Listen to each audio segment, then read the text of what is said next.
Hola, ¿cómo están todos? Bienvenidos a este debate abierto, nuestro momento de encuentro para compartir, para reflexionar, para hablar de los temas que nos preocupan y nos ocupan. En una semana extremadamente movida en el ámbito político, el presidente Javier Milei presentó el presupuesto 2026, anunciando algunos ajustes un poco más finos y también algunos aumentos que hoy están en el centro de la polémica porque muchos cuestionan si esto se va a dar o no de acuerdo a las proyecciones que tiene el Ejecutivo Nacional con vistas al año que viene. Mientras tanto, en el Congreso, ahí se recibió un golpazo terrible porque finalmente rechazaron el veto a leyes fundamentales, financiamiento universitario, la emergencia pediátrica y sigue el debate en el Congreso de la Nación. Mientras tanto, en la calle también. De hecho, las manifestaciones se siguen sintiendo. Aquí en Salta, por ejemplo, no fue la excepción. Salieron a la calle a manifestarse en defensa de las universidades públicas, en defensa de la salud pública, nuevamente y con marchas a lo largo y ancho de todo el país. Y mientras tanto, en medio de toda esta política, también hay casos importantes para charlar. Crimen de Jimena Salas. ¿Habrá justicia alguna vez para Jimena? A horas de enfrentar el juicio, Chino Saavedra se habría quitado la vida y esto abre otra vez el debate. ¿Qué va a pasar con este caso? ¿Qué va a ocurrir con sus dos hermanos que también están imputados? Bueno, hoy vamos a hablar precisamente de este tema y de qué está pasando a nivel general en nuestra Salta. Nuestra Salta violenta, nuestra Salta donde ocurren hechos insólitos, realmente de un tenor pero preocupante. Casos policiales. Dos personas, un hombre y una mujer, 22, 32 años, encontrados en un descampado en Orán. Otro femicidio aparentemente en Cafayate. Y así podemos seguir sumando a la lista de hechos policiales. Y el caso de las chicas que salían de la escuela y eran explotadas sexualmente, se les ofrecía entre 60.000 y 200.000 pesos. Un escándalo realmente que por el momento mantiene a 4 personas detenidas. Todo esto hoy en nuestro debate abierto y por supuesto más temas también. Vamos a hablar de lo que está pasando en nuestro país en cuanto a los jóvenes, cómo se está trabajando el tema de adicciones. Estamos en el mes de la juventud, hay que reflexionar sobre el asunto, ¿no? Pero vamos a empezar esta noche saludando a nuestro primer invitado, el doctor Abel Cornejo. ¿Cómo le va? Un gusto estar acá, muchas gracias por invitarme. A usted por venir, doctor, porque conocemos toda su trayectoria y nos parece tan interesante charlar con usted sobre puntos específicos que están pasando. Inevitablemente el primer tema es caso Jimena Salas. Esto que ha pasado con el principal imputado, ¿va a llegar algún día la justicia para Jimena? ¿Y qué es lo que puede pasar ahora que fallece Chino Saavedra con sus hermanos y con la causa en general, doctor? Bueno, a mí esa causa la conozco de cerca porque cuando yo asumí allá por el 16 o 14 de mayo de 2019 la Procuración General, era una de las dos causas prioritarias que yo fijé como línea de investigación. Yo considero que en esa causa, en ese momento, a mí me sorprendió mucho porque estaba en una oficina que dentro de la jerga del Ministerio Público se llamaba de causa fría, es decir, una causa que estaba paralizada, sin investigarse. No había nada. Entonces empezamos a que los fiscales investiguen, se cambió los fiscales originales y sobre esa primera causa, que yo nunca puedo olvidarme, ahora vamos a señalar por qué, ¿qué es lo que se descubre? Que 8 horas después de que se la descubre muerta a Jimena con más de 47 puñaladas en el cuerpo, se ordena y autoriza cremarla. La alarma de la casa donde vivía se rompe el día antes, se restablece el día después. La escena del crimen se limpia por parte de la familia, se la pinta a la casa y vuelve a estar el viudo con las dos chiquitas viviendo en esa casa que era la escena del crimen donde habían matado a su mamá. No se sabe dónde están las cenizas de Jimena Salas, no hay tumba de Jimena Salas. Al menos que yo sepa, lo averigüé muchas veces, incluso después de ser procurador, siendo ministro de Seguridad, tampoco. Y esa causa, cuando llega a su final y va a juicio, hay una serie de particularidades que llaman la atención, ¿no? En Salta hay una naturalización que cuando los jueces no cumplen bien su desempeño, se los dejen de cargo, cosas que yo pedí varias veces, distintos juris, con alguna suerte en algún caso, con otros no. Y por ejemplo, ahí uno de los jueces del Tribunal de Juicio de Jimena Salas, mientras se desarrollaban las audiencias, miraba el reloj, se reía, le dijo a una de las fiscales de la unidad fiscal que esa causa no iba a llegar a nada. Cuando a mí me cuentan todas esas cosas, yo dije, cuando me reuní con los fiscales, qué era la estrategia que ellos pensaban. En ese momento se pensó que no era conveniente recusarlo, porque evidentemente tenía una opinión formada muy peyorativa respecto al juicio. Y después ocurrió una desgracia más de todo eso, que es que a los 3 fiscales les dio COVID y al jefe de investigaciones del CIF. Y curiosamente a lo que se hizo en todo el resto del país, acá por 2 horas se venció el plazo para interponer el recurso, no se podía pasar semejante causa a otros fiscales que empiecen a estudiar de cero, porque aparte igual se le iba a vencer el plazo, digamos, ¿no? Pero se dejó morir esa causa. Y esa causa tenía la particularidad que como se estaba hablando de un encubrimiento y de otra persona con frondosos antecedentes que no era de Salta y decía que no conocía el norte de la ciudad de Salta, es decir, de la misma ciudad de Salta, decía que no conocía el norte. Resulta que en la zona norte vivía una hermana de él en línea recta a 950 metros de la casa de Jimena Salas, ¿no? Entonces se cierra esa causa. Pasa el tiempo, yo ya estaba en el llano y me entero que se los detiene a los hermanos Saavedra y a mí me llama muchísimo la atención una cosa, Valeria, ahí.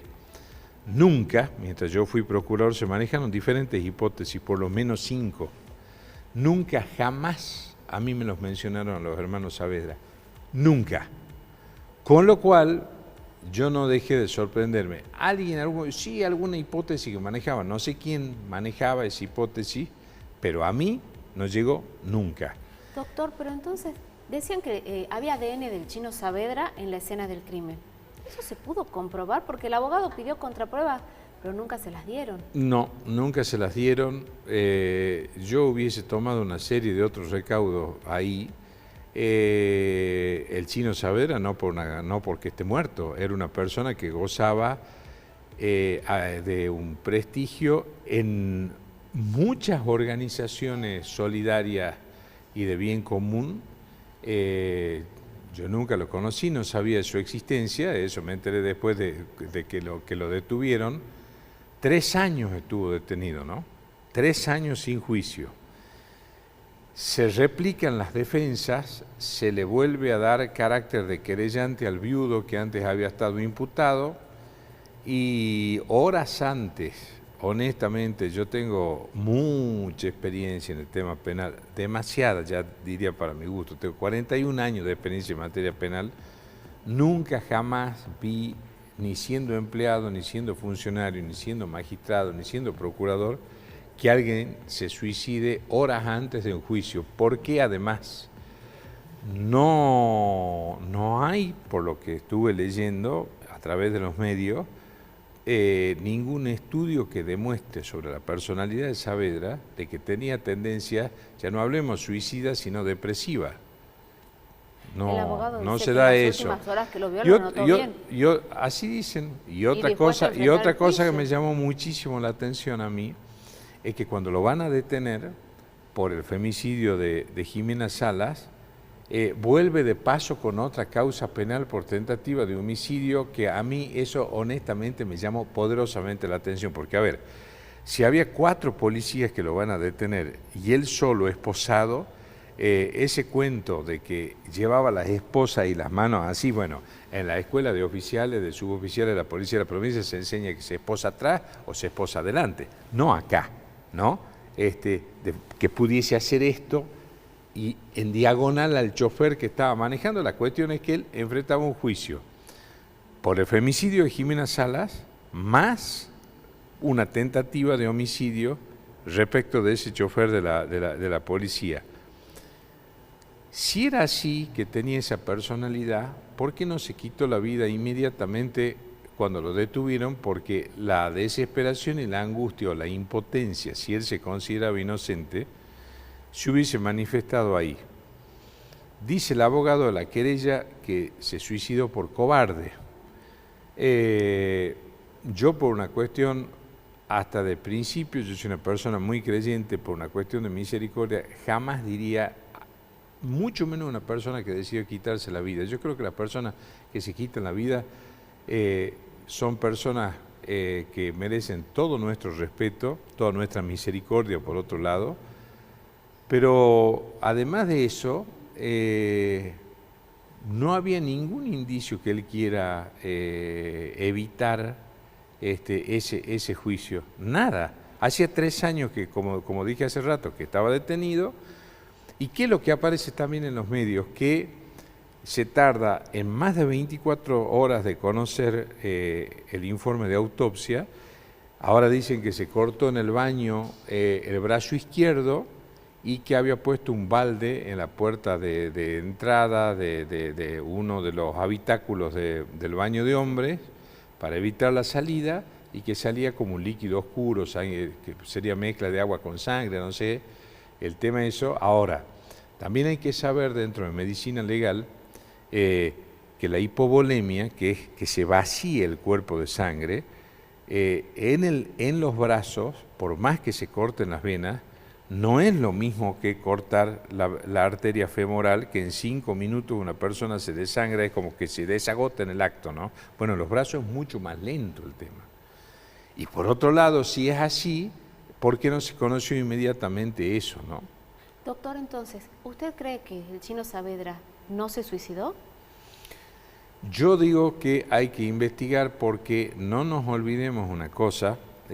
Ustedes tienen yo digo ustedes porque por Cecilia también, a quien quiero y respeto mucho, cuando me invitan a su otro programa, ustedes las dos tienen la virtud a mí siempre sacarme cosas para hablar. Yo digo lo siguiente ahí, Valeria. Eso hay que investigarlo, pero además no nos olvidemos que en el servicio penitenciario se están juzgando a 24 personas por un cúmulo de irregularidades. El servicio penitenciario, yo hace mucho tiempo, e insisto hoy en este programa, se lo debió haber intervenido.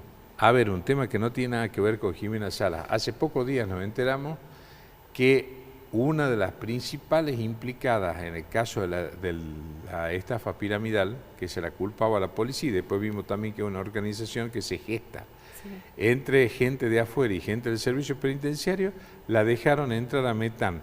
El que está a cargo de la unidad penitenciaria 2 de Metán también está involucrado en este caso de corrupción del servicio penitenciario.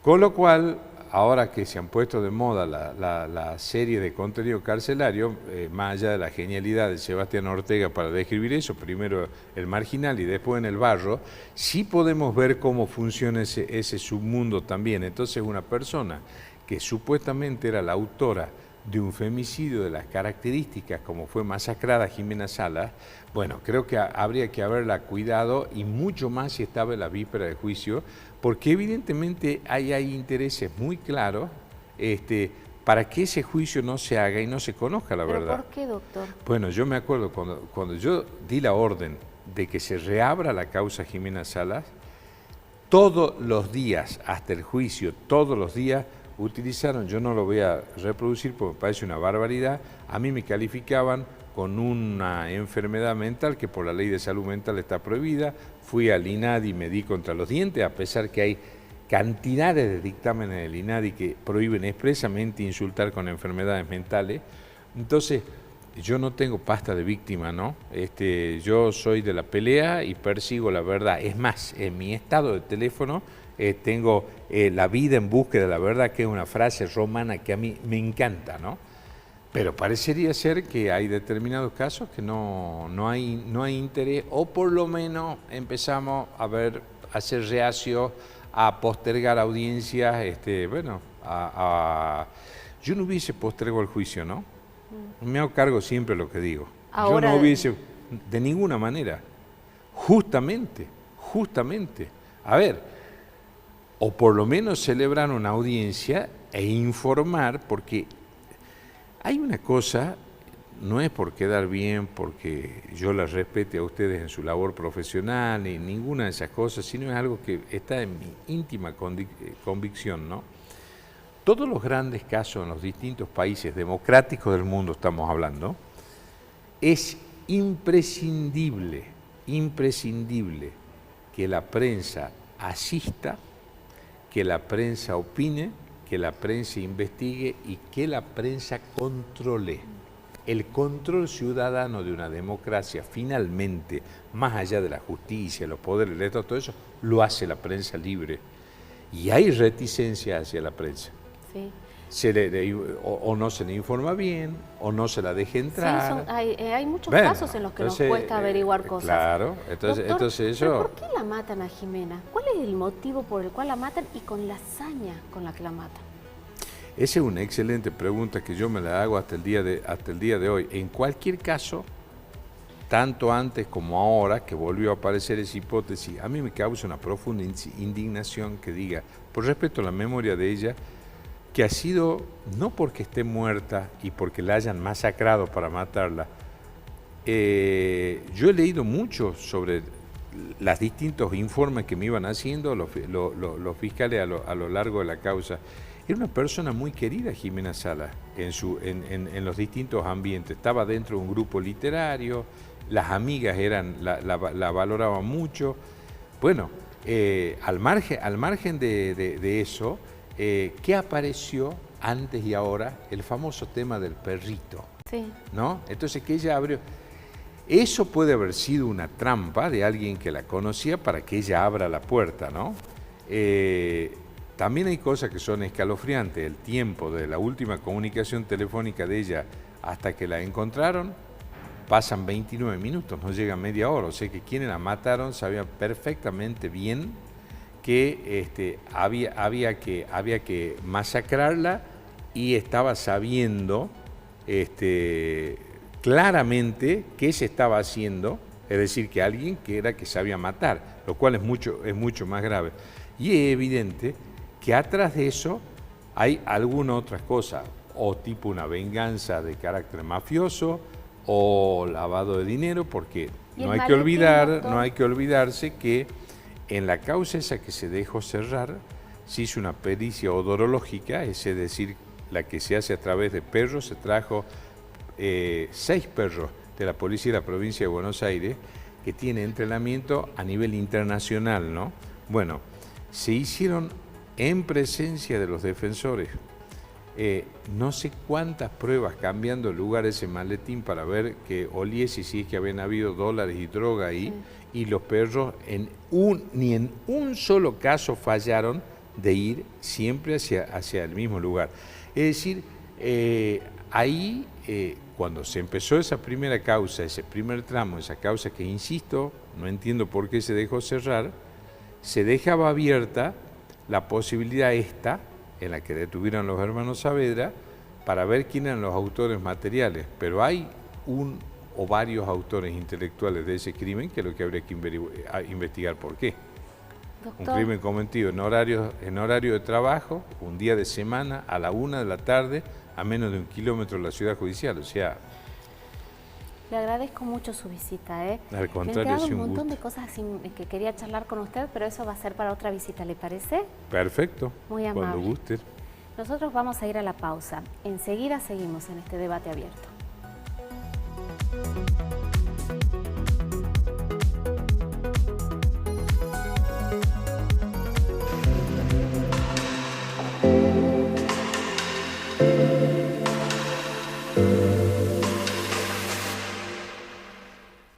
Vos sabés cómo comienza tu día, pero nunca cómo puede terminar para vos y los que querés. Contratá un seguro de Nivel Vida. Nunca se sabe. 0800-555-NIVEL. www.nivelseguros.com.ar. ¿Ya está en la calle? El 42º bingo de la liga. El regalo perfecto para mamá. Jugá por 3 departamentos escriturados, 4 autos, 0 kilómetro y en el 10º premio, 100 millones de pesos en efectivo. Sortea el 19 de octubre. Conseguí tu cartón a tan solo 12.000 pesos. Regalale a mamá la ilusión de ganar con el bingo que más premios entrega. Esto lo provoca prender fuego.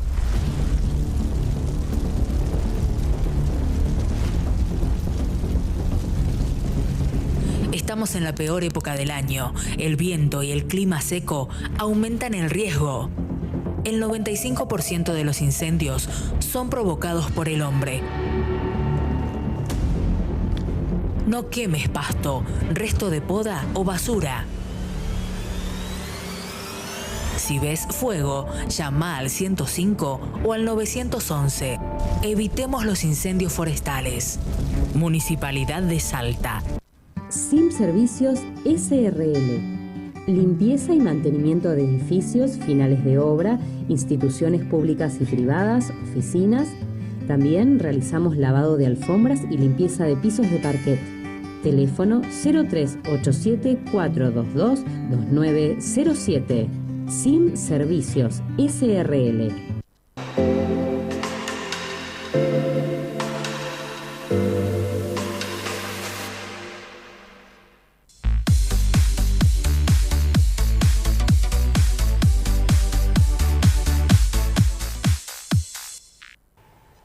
Seguimos en este debate abierto y vamos a hablar un poquito de economía. Estamos junto a Álvaro Pérez. Gracias por venir. Bienvenido. Yo le decía en la pausa, ¿me vas a poder explicar qué está pasando en esta Argentina tan convulsionada? Es difícil, Álvaro. Difícil. Gracias por la invitación, Vale. Primero, y después decirte que Argentina es difícil, ¿no? Argentina es una lucha, pero para poder entenderle hay que mirar de distintas maneras la cuestión.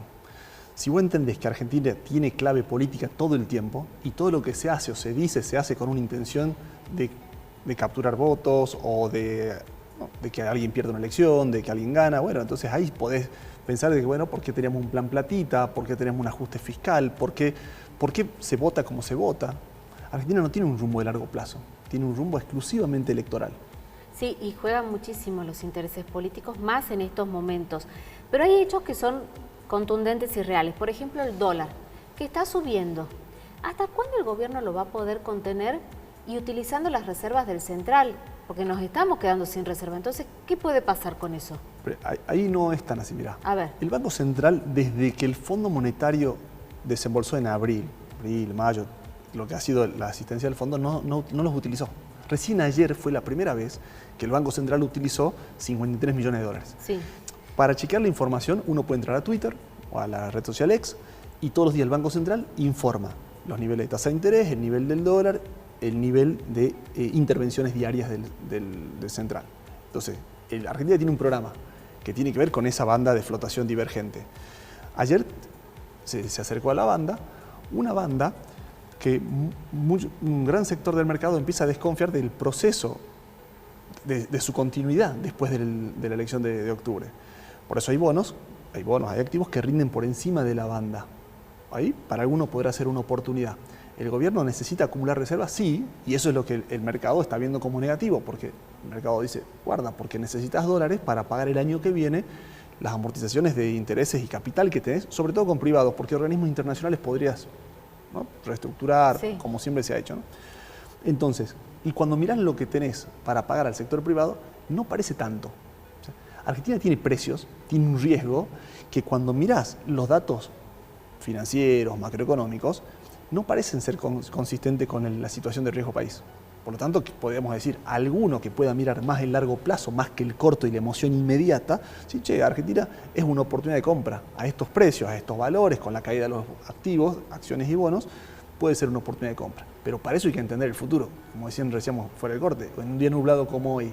¿Cuántas ganas tenés de comprarte un flotador, un patito, ¿no?, o un traje de baño? Ninguno, porque vos actuás con el impulso. Ahora, si se pone muy frío, es que seguramente ambos vamos a tener ganas de comer un churro, comer algo calórico, bueno, porque entendemos el corto plazo, pero un país debe entenderse de largo plazo, porque como en la vida misma, como en las empresas, nos cuesta cambiar cosas rápidamente, tanto en mi vida personal como en la vida de una empresa. Sí. Entonces, Argentina tiene que entender eso. El dólar está subiendo, sí, es verdad, ¿vale? Está subiendo y toca el techo de la banda.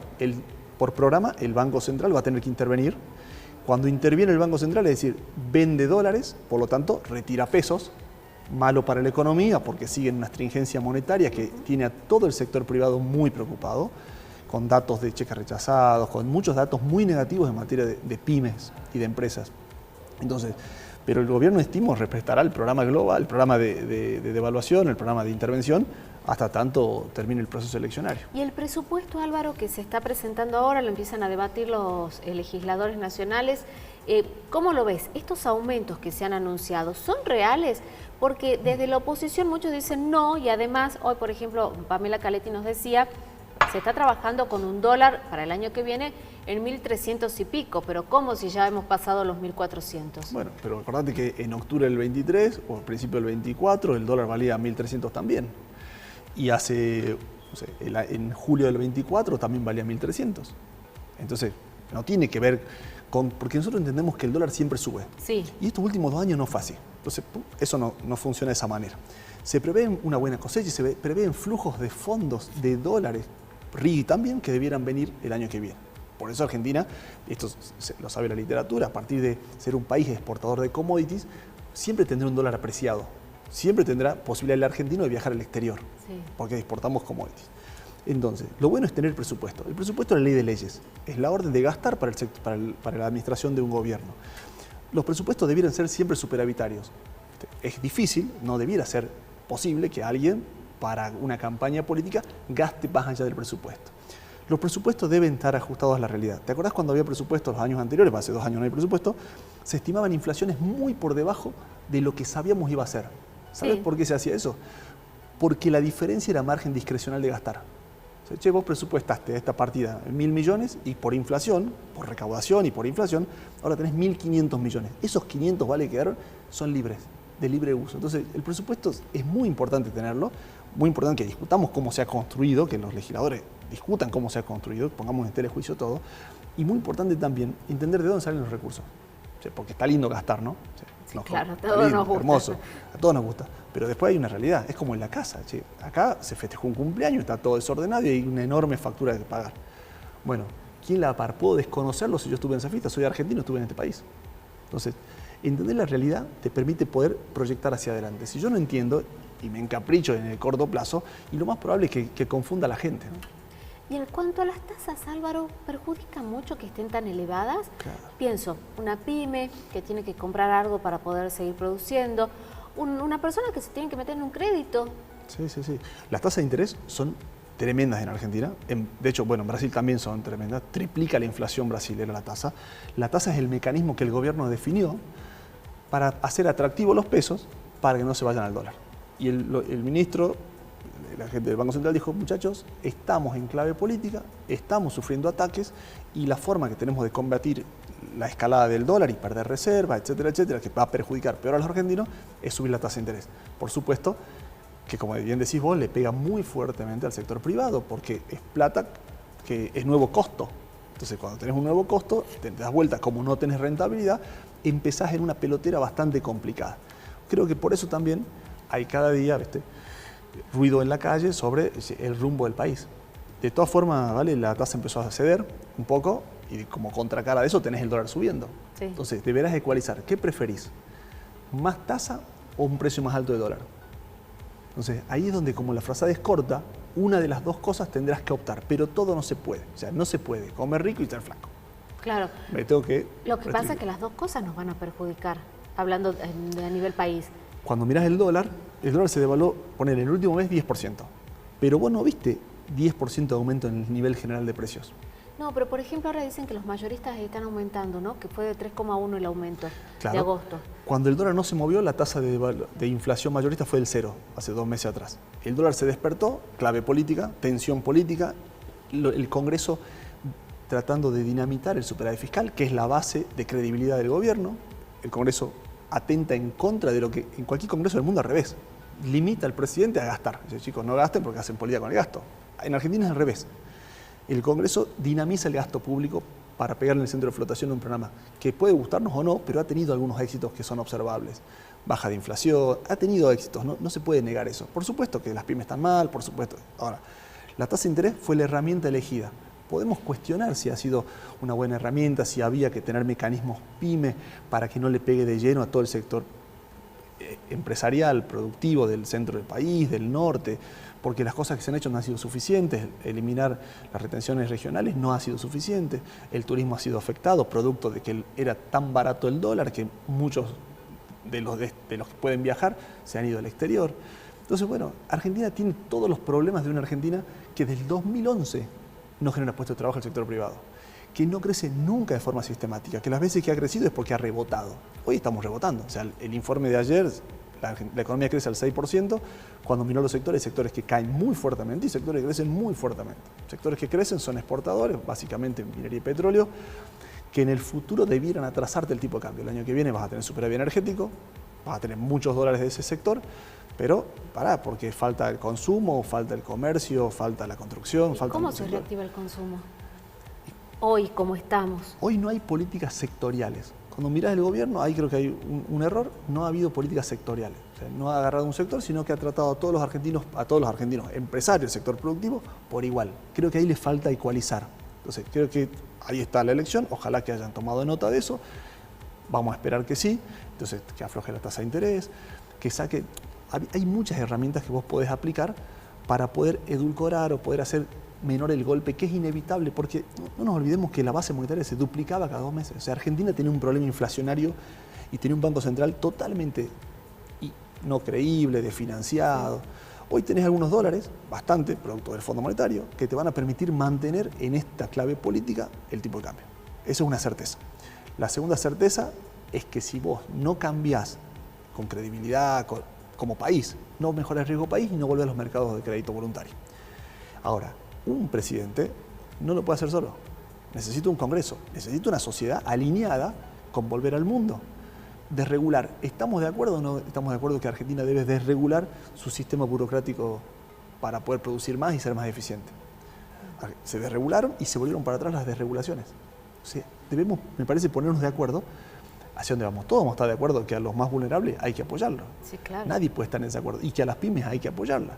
Habrá que ecualizar, ir a una sintonía fina de cómo se hace, pero sin mentira y sin aprovechamiento de la situación. Cosa que no va a pasar hasta octubre, ¿no? Álvaro, si tuviéramos que dar una recomendación, tengo dólares, ¿qué hago? ¿Los cambio ahora? ¿Va a seguir subiendo? ¿No los vendo ya porque va a bajar? ¿Qué conviene?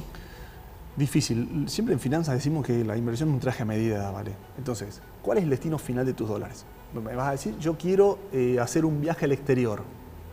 Bueno, ya tenés los dólares, quédate con los dólares. Lo que sí te recomiendo es que esos dólares te rindan una tasa de interés.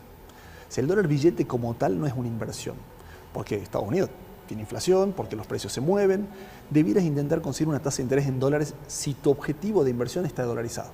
Si tu objetivo, porque vos necesitas pagar la tarjeta, porque necesitas pagar los servicios en tu casa, necesitas un flujo de fondo en pesos. Entonces, te recomendaría invertir en cosas que te den flujo en pesos. Un plazo fijo, una LECAP, un BONCAP, hay muchos instrumentos financieros. Ahora, ¿dónde hay oportunidades si vos estás optimista con lo que va a pasar con Argentina en largo plazo? Hay bonos que pagan inflación más 20%. Hay bonos que hoy rinden 20% en dólares.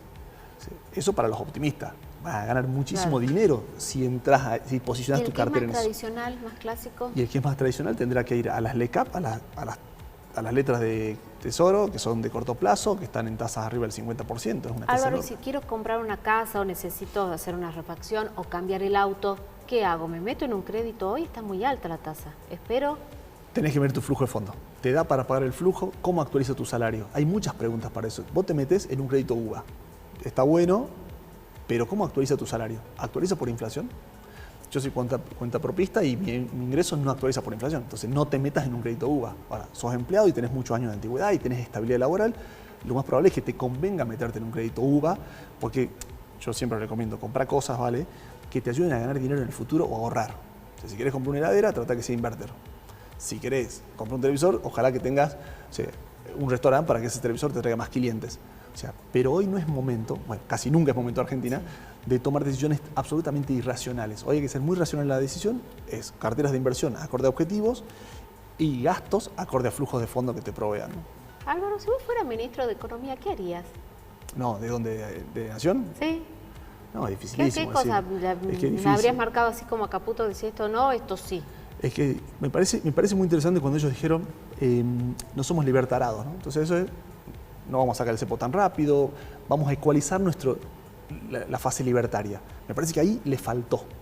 Entonces hay políticas, por ejemplo, el sistema crediticio debe estar fomentado y destinado al sector productivo y al sector pyme sobre todo. Y esos son pymes, y pymes de servicio también lo son.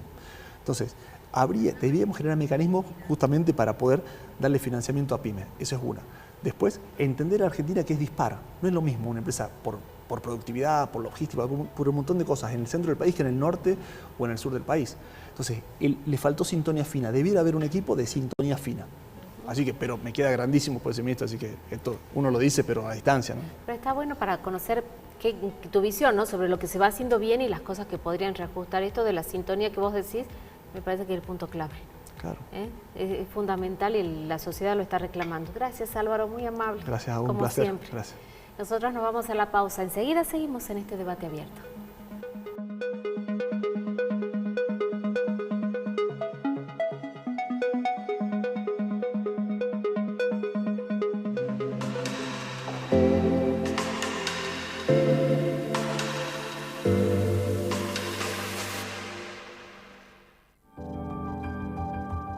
La verdadera aventura es la de parar. Dormir sin horarios, escuchar el silencio, volver a disfrutar de los sabores, las miradas, el tiempo. En San Lorenzo, descansar también es viajar profundo. Porque acá la calma es parte del paisaje.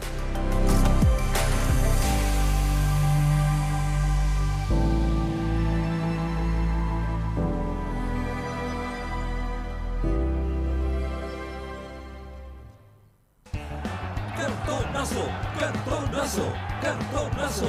Ahora gana más con el cartonazo del diario El Tribuno. Ahora jugamos por 1 millón de pesos en efectivo todas las semanas. Y si completás la línea, 100.000 pesos. Cartonazo, sin cargo con nuestra edición de los sábados. El Tribuno, la fuerza de la expresión.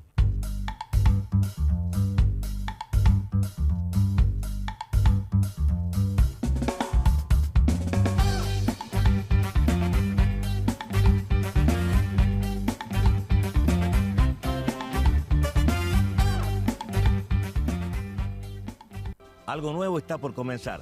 Te invito a que juntos soñemos el camino. Hoy comienza la nueva autopista del Valle del Lerma. 22 kilómetros de doble carril con ciclovía, iluminación LED y cruces a distinto nivel para mayor seguridad. Una traza moderna que rodea la Merced y Cerrillos, llegando hasta el carril, evitando el tránsito pesado por zonas urbanas y cuidando la seguridad de miles de vecinos. Construimos cercanía. Soñamos el camino. Gobierno de Salta.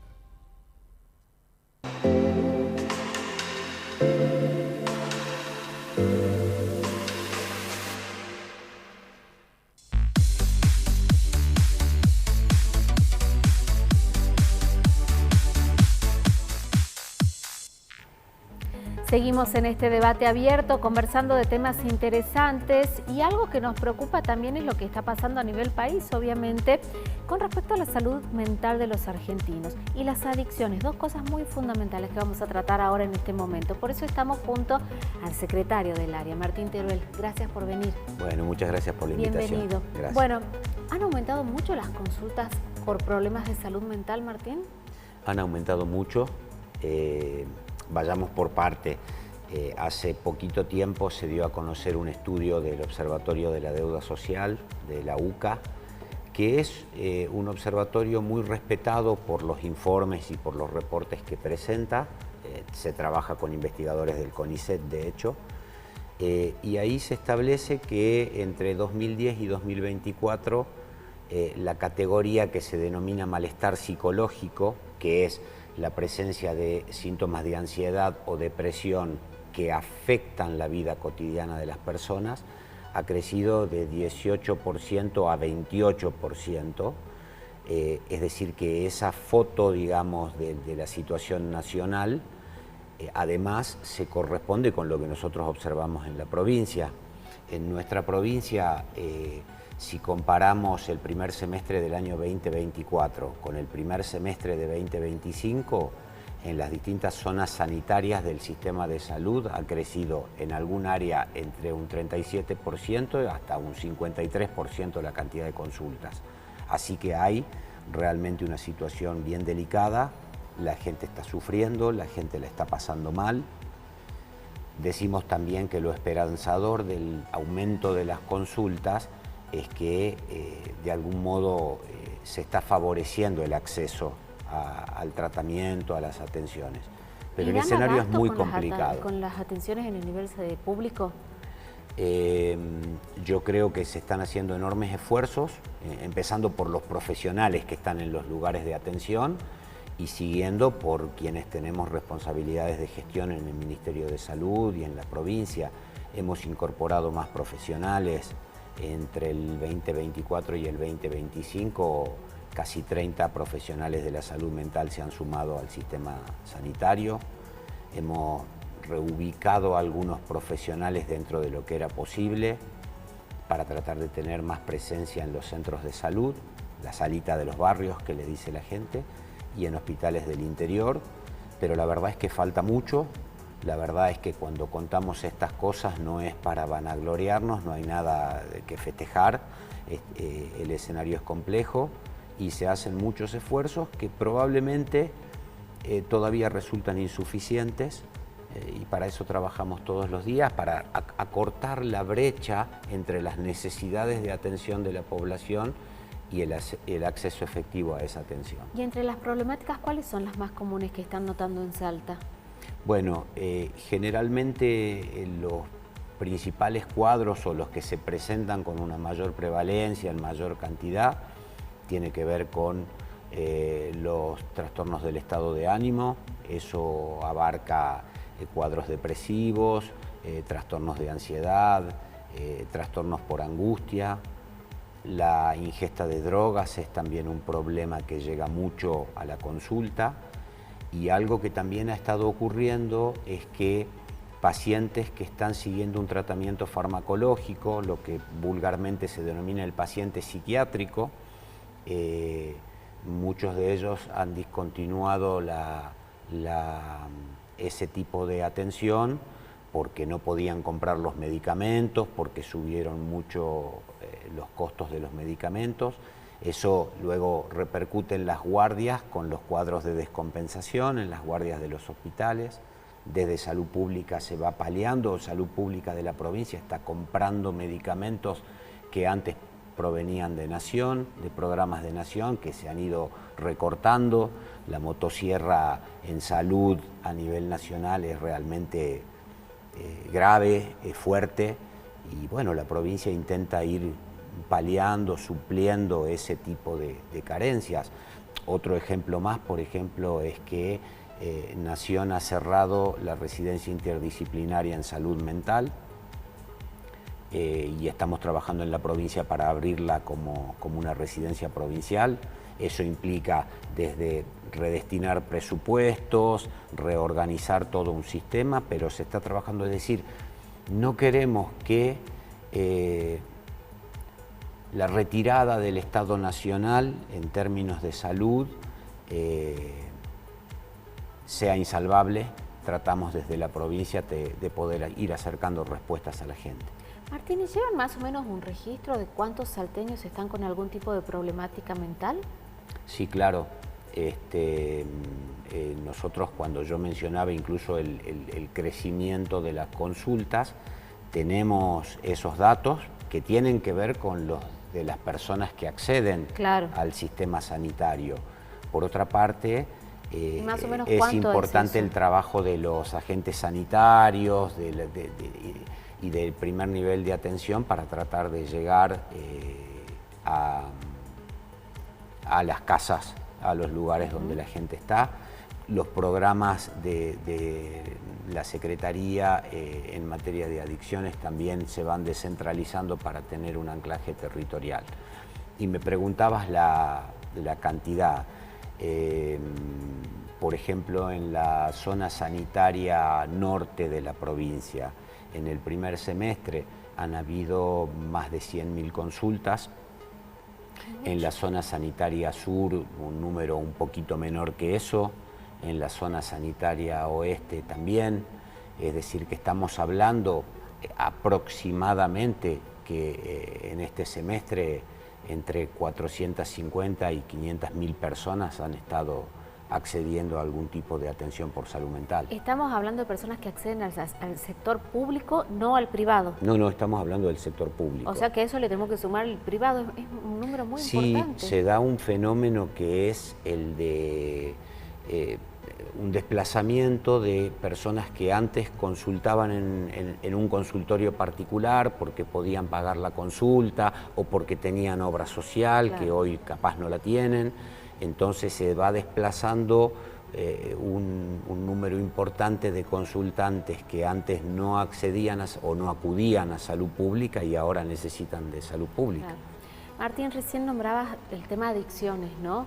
Y qué preocupante es este tema, sobre todo si pensamos también en los jóvenes, ya que estamos en el mes de la juventud. El flagelo de la adicción en la juventud en Salta, ¿cómo estamos en cuanto a eso? ¿Qué es lo que más se percibe? ¿Hay aumento de casos? ¿Qué consumen los chicos?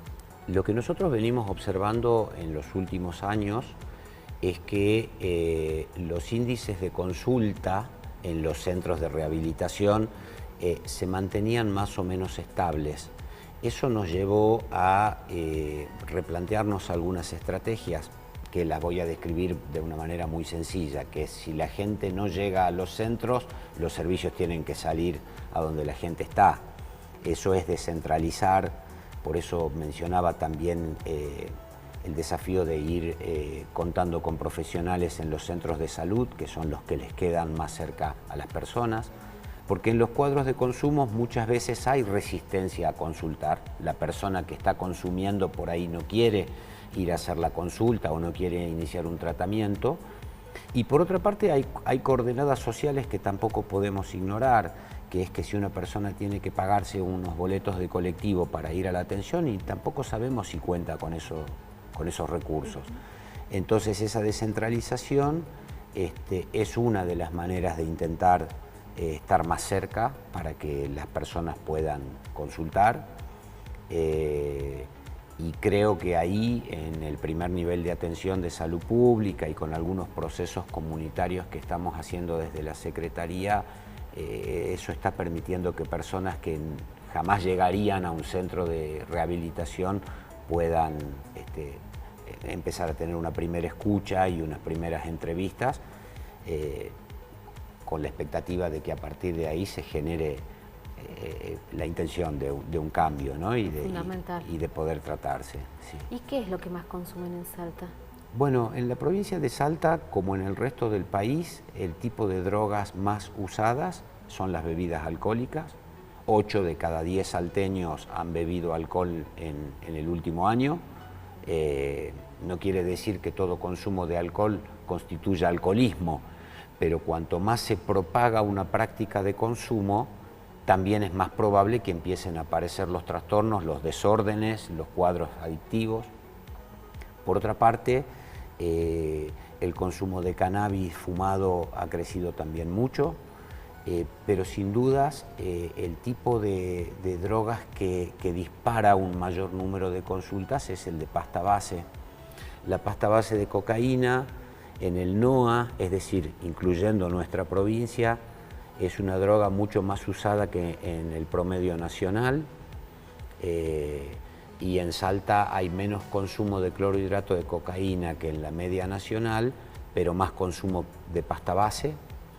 Eso seguramente también tiene que ver con factores socioeconómicos, porque la pasta base es una droga barata y a la vez es realmente muy dañina en el cuerpo, en el comportamiento de las personas, así que generalmente muchas de las consultas se generan a partir de la preocupación por el consumo de pasta base. ¿Y las drogas sintéticas hay en Salta? Sí, hay drogas sintéticas en Salta, pero aparecen más circunscriptas a ciertos sectores de poder adquisitivo más alto.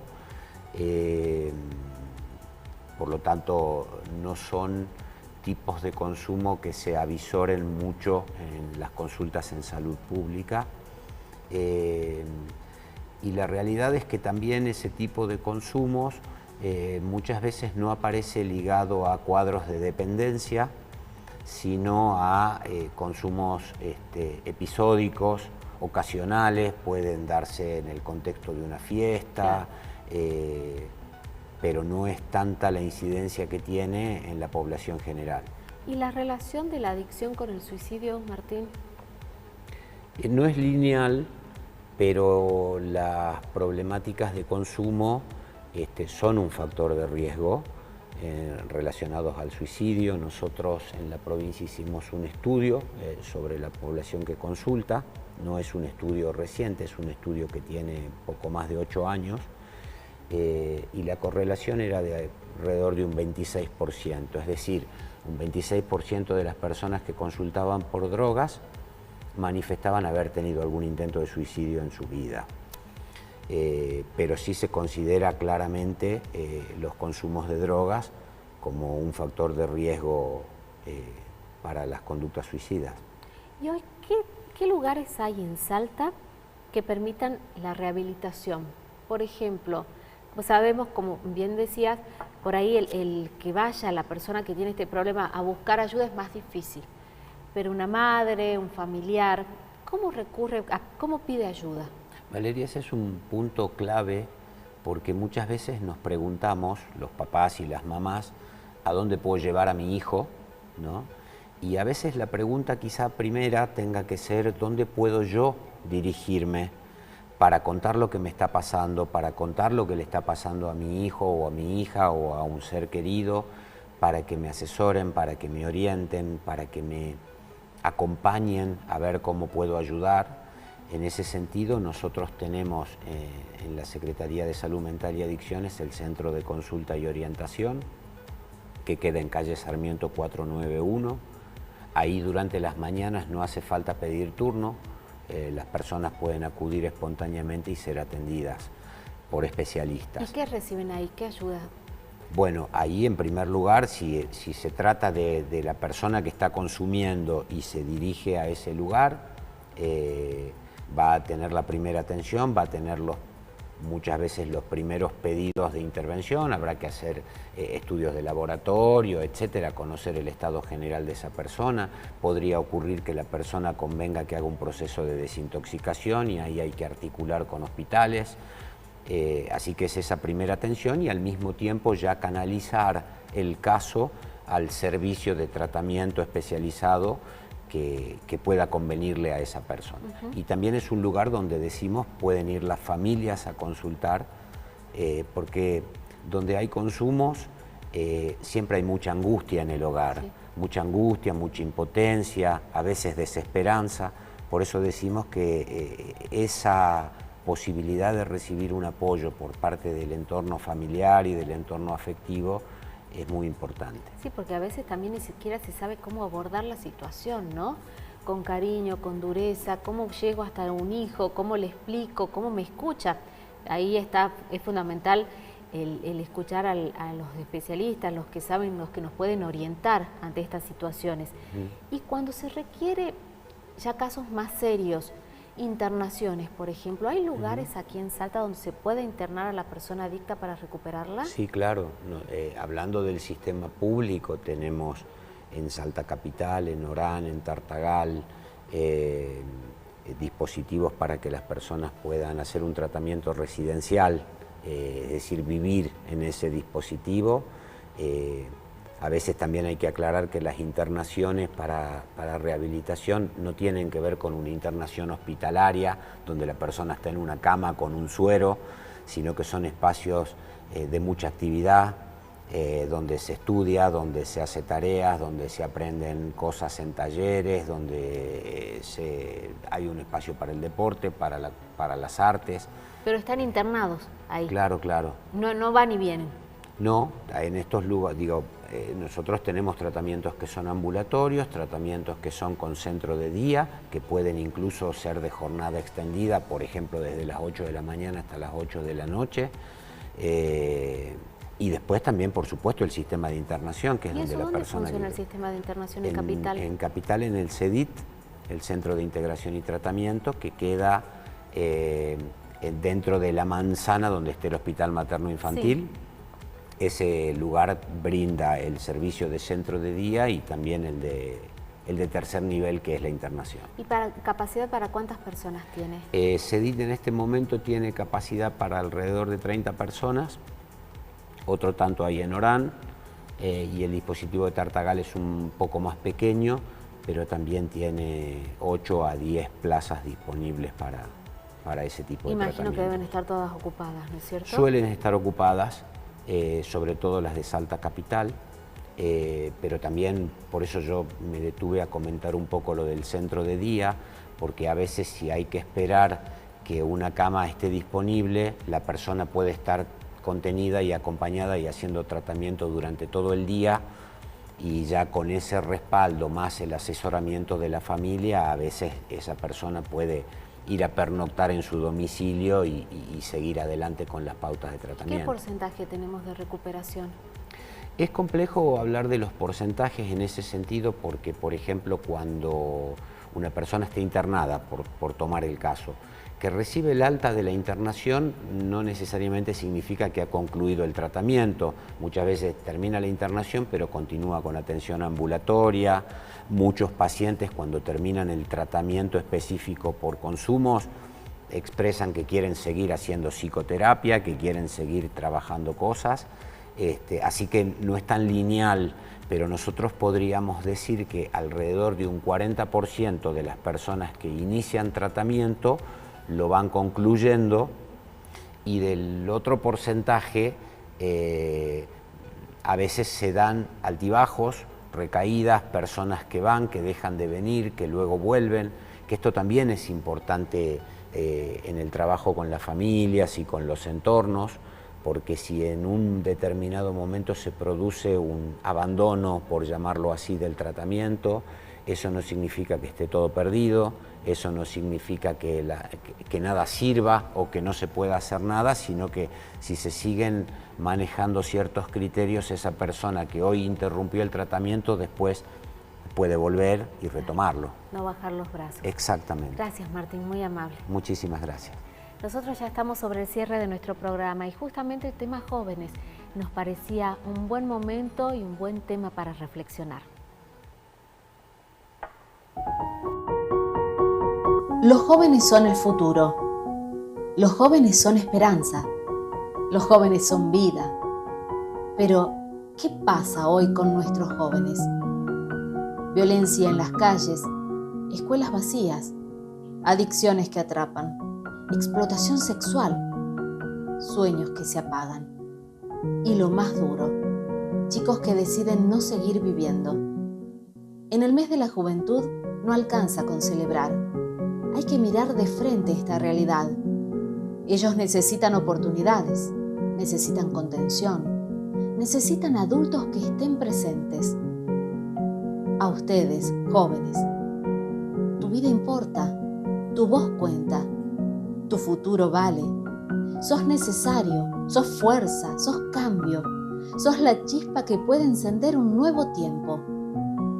Y a los adultos, no podemos fallarles más.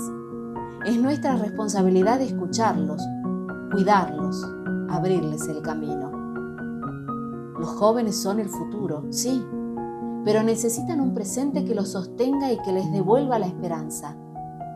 El futuro no está escrito, está en sus manos, en su coraje, en sus ganas de vivir y también en nuestra capacidad de acompañarlos, de abrazarlos, de darles razones para quedarse.